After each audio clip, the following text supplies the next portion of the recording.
Brought to you by NBC bearing, भारताची पहिली bearing उत्पादक। बीड जिल्ह्यात गेल्या 8 ते 10 दिवसांपासून प्रचंड मोठ्या प्रमाणात अतिवृष्टी होते आणि मी सध्या बीड तालुक्यातल्या हिंगणी खुर्द गावामध्ये आहे आणि या ठिकाणच्या गावामध्ये प्रचंड मोठ्या प्रमाणात मांजरा नदीला पूर आल्याने गावामध्ये पाणी घुसलंय।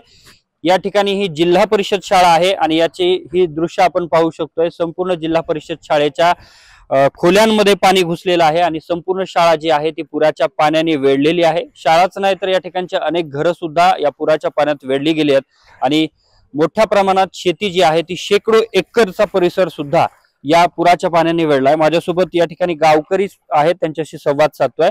काय सांगाल, कधीपासून ही परिस्थिती उद्भवलेली आहे आणि सध्या गावात काही लोक अडकून पडलेत का? कारण पूर्ण गावालाच हा वेढा पडल्याचं दिसतंय। ही परिस्थिती पहाटे 4 वाजल्यापासून झालेली आहे। कारण की आम्ही सकाळी 7 वाजता पाहिलं तर पाणी नदीच्या बाहेर आलं होतं थोडं, पण त्याच्यानंतर आम्हाला वाटलं पाण्याचा प्रवाह कमी होईल, पण पाण्याचा प्रवाह काय कमी झालेला नाही।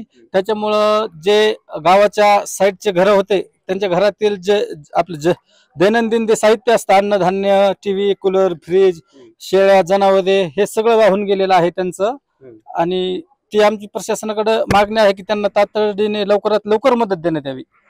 कधीपासून ही परिस्थिती उद्भवली, रात्री काय परिस्थिती होती आणि रात्रभर पाऊस झाल्याच्या नंतर काय परिस्थिती उद्भवली आणि आता किती जनावर या पाण्यात अडकून पडलेत किंवा वाहून गेले? रात्री आमची अशी परिस्थिती झाली आहे, आमच्या 4 ते 5 वाजता आहेत आमच्या हिंगणी खुर्द मध्ये कुणाचाही कुठं संपर्क व्हायना, कुणाला फोन व्हायना, लाईट नाही आणि पूर्ण शेळ्या, मेंढ्या आणि असे बरेच काही नुकसान झालेलं आहे। आता तरी सांगता येत नाही आम्हाला कुठं काय झालेलं आहे। ती सध्या अशी परिस्थिती पूर्ण गावाला सध्या पाण्याचा वेळ आहे। आम्ही असं एक लहान लहान मुले घेऊन आता बाहेर चाललेलो आहेत सध्या गावाच्या बाहेर। नक्कीच या ठिकाणी पुराच्या पाण्यात जे अडकलेले लोक आहेत ते आता बाहेर पडण्याचा प्रयत्न करतायत। मात्र एकूणच मांजरा नदीला जो पूर आलेला आहे त्या पुरामुळे जिल्हा परिषद शाळा, अनेक घरं या पुराच्या पाण्याने वेढली गेल्यात आणि अनेक घरांमध्ये मोठ्या प्रमाणात पाणी घुसल्याचं देखील या ठिकाणी दृश्य सध्या पाहायला मिळतंय। प्रशासनाकडून मदतीची मागणी या ठिकाणी गावकऱ्यांकडून आता केली जाते। कॅमेरामन प्रमोद रोमनसह मी अशोक काळकुटे, TV9 मराठी, बीड।